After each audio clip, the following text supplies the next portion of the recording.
A very good evening indeed, and many thanks for tuning in to RwandaTV News. I trust you're doing well. I am Ethan Tashobi, and of course I'll be joined by my guest anchor Dominic Alonga later on to discuss what you're seeing on my table. These books, some of these books, And So the Silent Voices Sang, and many more about her life. You're watching RwandaTV News live from Kigali. Cross-border traders, African Union, as well as the East African community have welcomed the planned reopening of the Gatuna border on January 31st, 2022. They said this is a step towards normalizing relations between Rwanda and Uganda. Jen Motoni reports. The reopening of the Gatuna border was announced by the Ministry of Foreign Affairs of Rwanda on Thursday night. This was well received by many, as well as various institutions. The Secretary General of the East African Community, Dr. Peter Mathuki, said that this was a major step forward in promoting the movements of people and the flow of goods, which is in line with the region's commitment to the development of the public market. On behalf of the East African Community Secretariat, I wish to welcome the new developments on the reopening of Gatuna border, that is between the Republic of Uganda and the Republic of Rwanda. This new development demonstrates commitment by their excellencies, heads of state, to an integrated East Africa. And indeed, the reopening is going to boost peace and security in the region, and it will also boost intra-EAC trade. And this will mean more jobs and more opportunities to our citizens in East Africa. Indeed, at the Secretariat, we commit that we'll give any technical assistance and support that is required to ensure this normalcy is sustained, but also to ensure that the people of East Africa, and in particular around these border points, continue moving, enjoying their social connectivity and movement freely. And even the small-scale traders that are across the border continue interacting. And this will continue to strengthen our social integration as well as economic integration. Indeed, we welcome all other leaders to support this initiative, and in particular, all the Council of Ministers to again join us in ensuring that this support continues to be enjoyed by the people of both countries. The development on the reopening of the Gatuna border has received applause from various people, especially citizens from both Rwanda and Uganda, mainly traders. I'm so happy. I'm really happy because everything, we first thank the government of Rwanda with the coordination of the government of Uganda, who have done their best to do this, and we think everything will be going on well. Nothing else will be done without their effort. So we thank them. That's our comment. We are much more ready. Of course, it came as a shocker today with that kind of announcement. By Monday, I think we shall be getting more clients coming in and going out.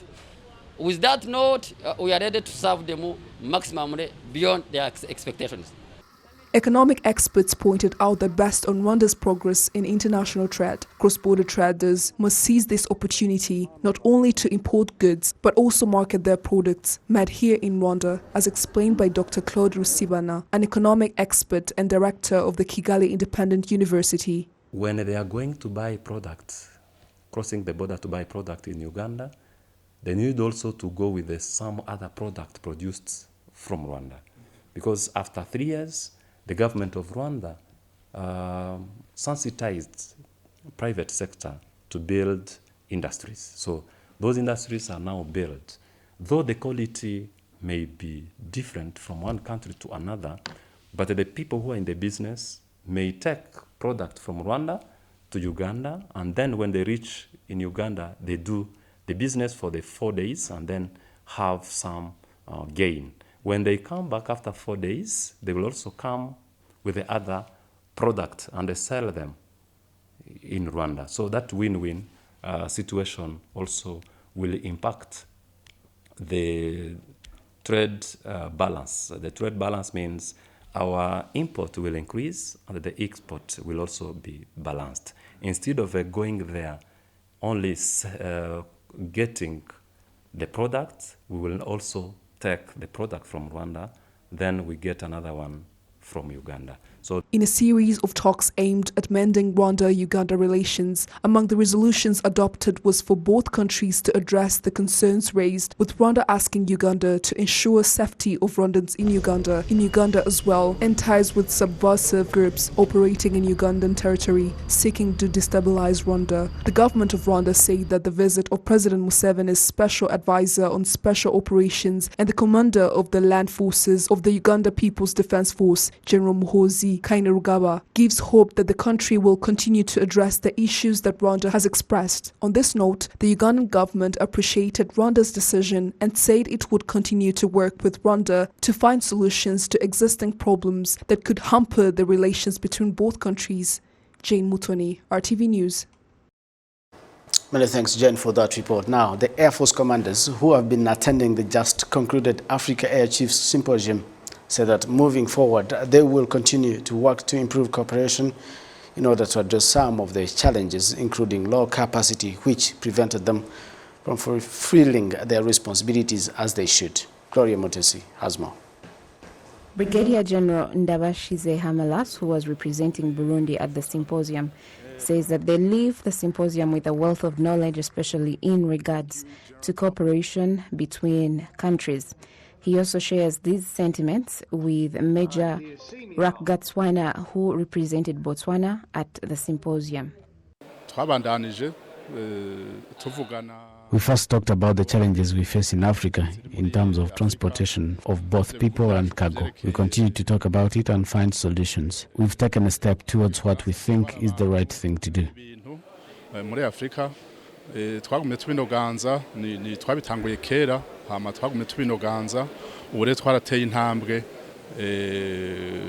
Which is a partnership in this regard without any challenges within Africa. For instance, if one country is faced with any trouble, how can we be able to help such a country, be it in helping people and restoring peace? So through this symposium, we've taken significant steps.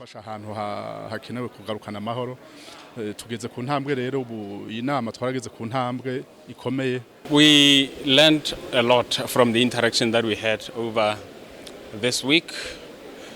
And this has helped us appreciate the capabilities that individual countries have, because we have gotten to learn that we can't overcome the African problems as a stand-alone country. General Jeffrey Harijan, the U.S. Air Forces in Europe and Air Forces Africa commander, believes that it is time that these talks go beyond the conference rooms and be addressed in real life in order to solve the challenges that the residents face. I think those discussions will provide us the opportunity to drive forward and make actionable items a reality as this team continues to work together to not only focus on broadly the concepts, but also the people, because our people remain our most important resource.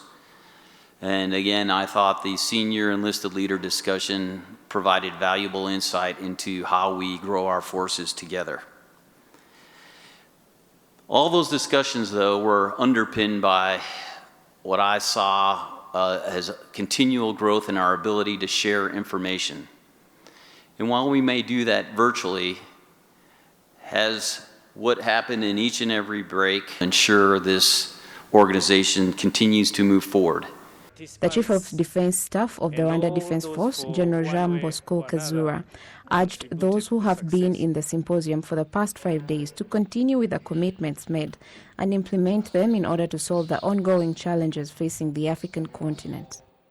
This symposium has therefore been another way of renewing our commitment to work together with the intention of achieving more strategic objectives together. This is said because I'm sure that one of the realities that you have come to acknowledge during our discussions is that no individual country would be able to be self-sufficient in achieving on its own the aforementioned strategic objectives. It is against that background that all individual nations here present have chosen to team up with others for delivering the critically needed strategic results. This is what is going to help African air forces with their partners to support even other forces in dealing with the complex and dynamic challenges we are all facing today. The 5-day symposium, which took place in Kigali, was aimed at addressing the issue of insecurity with a focus on air defense cooperation. It was attended by more than 160 people, including Air Force commanders from more than 30 African countries. Reporting for RTV News, Gloria Mutesi. Many thanks, Gloria, for that report. Members of the Rwanda Parliamentarian Network on Population and Development, PALPD, have called on the Ministry of Health and its partners to improve the functioning of the local health posts in order to better fulfill their mandate to bringing health service close to people. We have more of this report.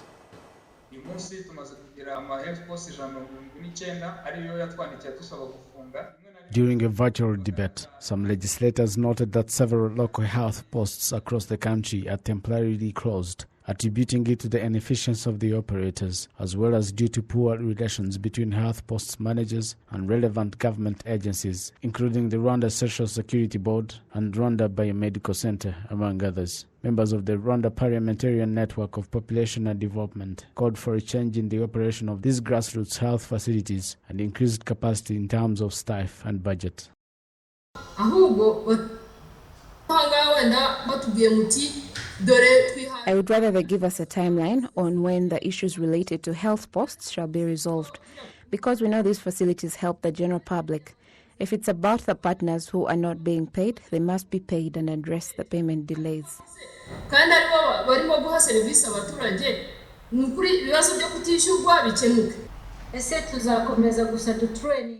I am wondering if we shall still continue to train nurses and midwives without training people to manage the health facilities. I think we need it to revisit that and ensure that health facilities are not managed by teachers of simple circle accountants. The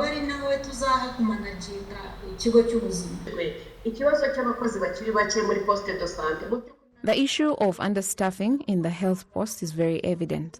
We also saw it. We found some health posts closed only to be told that the staff open them on specific days because they serve other areas. It is not right.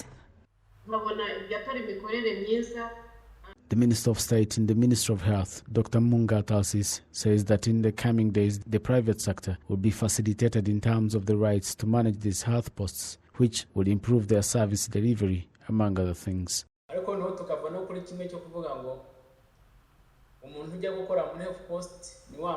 want to move away from the permanent staff deployed by health authorities managing these health posts, but rather give opportunity to private investors who would want to put in their money and employ their own people. We've agreed this with RSSB, and we believe it will solve the problem. The second thing is that health posts were centered around health workers with A2 level of education, but getting such people was very difficult. That's why we started working with 6 nursing schools, from where we will get people to work in these health posts.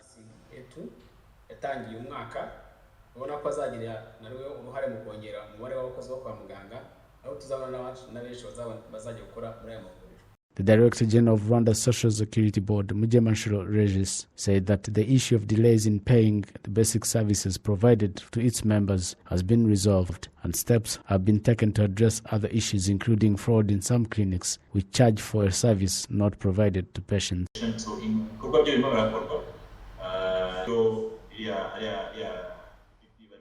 Now the issues are being solved, and we believe in a short while we'll see results in health posts. On our part, we commit to expedite the process through increasing our staff. For that, I want to thank you, the Parliament, for amending the law governing RSSB.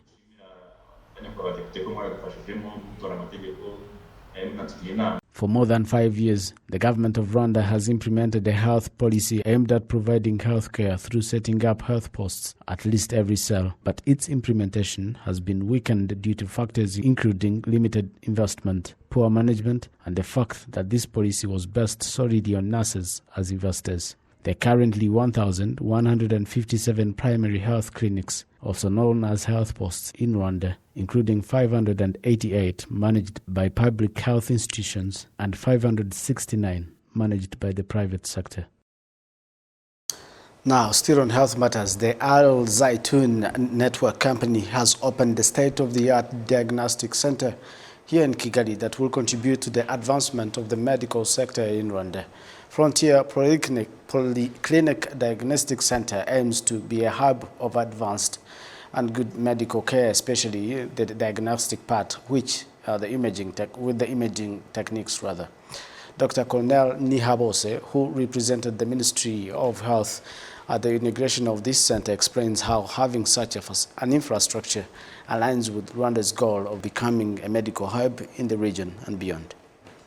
It brings super specialized care, such as imaging services like MRI services, CT scan, their endoscope services, and the other services like consultations. It's the fifth MRI we have in the country, and it has many tools and many options. It gives many options to the medical doctors who are consulting to sit and decide with the patients the available treatment options that they can decide based on a report of the MRI. So it can attract people from the regions who doesn't have those MRI tools within their country or their regions to come in Rwanda and use the services and pay their money, and back those money can be back here in country, dollars and the others. Still on that very report, a hematologist by profession, Dr. Susan Homeda, the Director General of the newly launched Frontier Diagnostic Center, believes that knowledge sharing and skills building will largely contribute to the advancement of the medical sector in Rwanda. She speaks to us about why they decided to invest in Rwanda and much more. The company was established in Rwanda, Kigali, 2020, and the idea of Frontier Diagnostic Center and Polyclinic came after we visited Rwanda, and we did lots of research about Rwanda, and we realized that it is the best place to expand our knowledge and know-how. We have a number of diagnostic services and treatment in Sudan and in many neighborhood countries. So we chose Rwanda because it was clear for us that the vision is very clear about it's a technologically advanced country, and it's a stable country, and it's welcoming investments. So basically, as a doctor, I believe that the diagnostics is a very important part of medicine, because if you don't diagnose a patient right, the treatment will not be right. And actually, by having a good diagnostic, again, there is a save of money, because a patient will be treated correctly and accordingly. So we believe that by having a good diagnostic services, that the treatment will be super, and it will save time and money for the patient. What speak of knowledge sharing and training medical personnel here in Rwanda? Number one, will the training be done from here in Rwanda, or you have partnerships with the university? So we have partnership with the university, and definitely, as I said in my remarks, that we are declaring that we would like to train people. We can train people here, and we can train people in the university or abroad. We already we trained 2 nurses in advanced intensive care from Rwanda. We took them to Sudan, and they trained there for 3 months. How much was the cost of investment for this center? The cost of investment of this center is around, roughly speaking, I would just say it's around $5 million. You're still watching the RTV News. Dominique Alonga, your guest anchor tonight on the international scene. Burkina Faso's military leader says that the nation will only return to what he called constitutional order when conditions are right. Paul-Henri Sandiago Damiba addressed the nation for the first time since Monday's military coup. He called on the people to take up the fight against armed groups linked to Al-Qaeda and ISIS. Indeed, you're still watching RwandaTV News now. Joining me on set, like I told you earlier, is Dominique Alonga, a multi-talented Rwandan social entrepreneur. She's a storyteller. She's the CEO of the Imagine We, a social enterprise that publishes original books by original authors here in Rwanda. And now she joins me right here on set to talk about a couple of her new books, and one that actually, the headline, rather the title, they called it, that captivated me. It sort of, evoked a few thoughts in my mind before even reading it. Many thanks for finding time to speak to us. Thank you so much for having me. Thank you for allowing to sit in my seat and experience it. It was quite an experience. I know. Yeah. So, Dominic, very, very much happy that you are joining us. You recently launched this book. It's been quite viral on social media. This is the book we're talking about. And so the silent voices sang. Now, this lady here, she has, published a couple of books, especially for the young kids, and now she's moving beyond that. If you could tell us, first of all, it must be a very happy new year for you. Happy New Year to you too. It's a happy new year for you already. Yes. Oh, January has been quite overwhelming. You know, we released Taste of Kigali, which was very exciting. This one? Yes. This is the book she's referring to, Taste of Kigali. Yes. So Taste of Kigali, for those watching, is a collection of all the different restaurants in Kigali donated or gave us one of their successful recipes for us to feature in here. So, you can cook at home for your wife and, try different cuisines. So we have featured about 73 restaurants. Wow. And so it was very exciting to collaborate with a local restaurant, especially since, COVID hit them quite hard. Yeah. Do you have some chicken wings in here? Yes, absolutely. They're my favorite. And we have sambaza. Oh, really? And isombe. Isombe? So, yeah, absolutely. Uvugari? Yes, of course. We are this is the Rwandans. book. Yeah. If you're, do they call them cook enthusiasts? Yeah, cook enthusiasts, yes, absolutely. This is the book that you need to buy from Imagine We. Where can we find this one? In most bookstores in Rwanda, and actually a few restaurants. So your favorite restaurant in Kigali should be having these books. I need to see inside. I need to show you some pieces of what is inside this book. Yeah. Unfortunately, we don't know why sambaza is, so you will not be able to see it. But if you buy the book, you surely find some of these details in this book. Now, let's talk about this anthology, as you call it. Yes. And so the silent voices sang. First of all, about the title. Yes. So my inspiration has been, as a writer, I'm still definitely growing, to feature voices of the underdog, the people who are rarely talked about, or, so some of the stories here feature the perspective of a maid. How does she come from an innocent village girl who comes from the village and gets to Kigali to a point where she's very comfortable stealing. It's a mental shift that doesn't happen overnight. And it's really good to highlight how we treat people and how it can affect them. And some of the other stories are, obviously I have to write my attempt at a love story. And one of them is a perpetrator's child who falls in love with a child of a victim of the 1994 genocide in Rwanda, the type of conversations that they have, the fears that they have, and also, the just remembering. So they're both kind of trying to fit into this world, but one feels like a monster and the other one feels like a victim. So how does that love come together? Very deep. Yeah. I tried. I'm definitely trying to open up these conversations with Rwandans, and I really hope that people like it, and we start these conversations in our homes, in our schools, with our friends. Yeah. So I understand, you said there are 4 stories in this. Yes, there are 4 stories. Very small book. How many pages? 216 pages. Surely 4 stories, 216 pages. This is worth your money. We'll probably talk about the money later, but let's talk about, I understand you have passion to change the reading culture among children and youth in Rwanda. Yes. How is that going? It's actually going really good. I'm very encouraged because if it wasn't going up, we would have closed during COVID, right? And I think we are one of the few companies that have seen an absolute growth during COVID, maybe because people were in lockdown and they were, you know, by themselves at home and they wanted to entertain their children. So we launched customized books. So we have children who are the main characters of their books. And one of the growths that we have, so you, Athan Tashobia, your parents send us your name, we make a book for Athan Tashobia.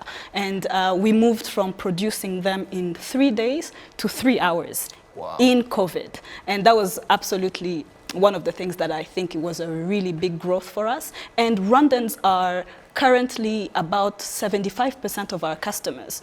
Before COVID, it was the opposite, where tourists or immigrants, Kenyans, Ugandans, and obviously the West were our first customers, but it took a huge shift during COVID, and we're very happy because parents are really coming together here, yeah. So I see you have a piece of, how do you call this? These are puzzles. For kids? Yes. And this is one of her work. Yes. I see a Kagera behind it. So imagine you are doing amazing things. We're really grateful. What pushes you through, you know, the setbacks? I know it's not, let's be honest, the reading culture here is not up there yet. Yes. So what keeps you moving every other day? I think it's important to have one day a week where you go home and cry to your mom. But on the other days, being very creative, making sure that you follow the trends. Part of my team and I have the most absolutely awesome team. They work very hard, but they're also creative. Every day we come up with new ways to reach our audience. So one of the reason why puzzles came out, we used to have a lot of illustrators, and some of the illustrations would be kept in our computers. And we decided, let's recycle them into puzzles. So it's really about being creative and staying on top of things in Rwanda. Yeah.